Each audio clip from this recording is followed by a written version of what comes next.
আসসালামু আলাইকুম প্রিয় বন্ধুরা, আশা করি সকলেই ভালো আছেন। যারা 18তম নিবন্ধন লিখিত পরীক্ষা দিয়েছেন তাদের জন্য একটি আপডেট নিয়ে আসলাম।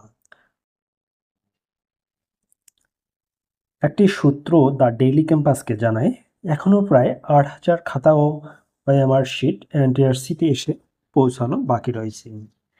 এই ওএমআর শিটগুলো স্ক্যান করতে কয়েক ঘন্টা সময় লাগতে পারে। এছাড়া বাকি 3,40,000 ওএমআর স্ক্যানের কাজ শেষ। তাই ওই ওএমআর ও খাতা এসে পৌঁছালে দ্রুত সময়ে ফল প্রকাশ করা সম্ভব হবে। বন্ধুরা, 8,000-এর মতো খাতা বা ওএমআর শিট এখনও এনটিআরসি ভবনে বা পরীক্ষকদের কাছে, অর্থাৎ পরীক্ষা নিয়ন্ত্রণ কমিটি যেটা রয়েছে তাদের কাছে এসে এখনো পৌঁছায়নি।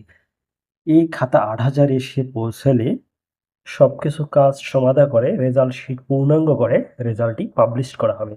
অর্থাৎ আপনারা অক্টোবরে, অর্থাৎ দ্রুত সময়ের মধ্যে, এ মাসে দ্রুততম সময়ের মধ্যে আপনারা রেজাল্ট পেতে যাচ্ছেন।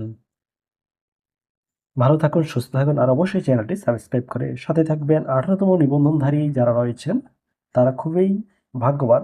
যারা একটু ভালো পরীক্ষা দিয়েছেন তারা ইনশাল্লাহ পাশ করবেন। আসসালামু আলাইকুম।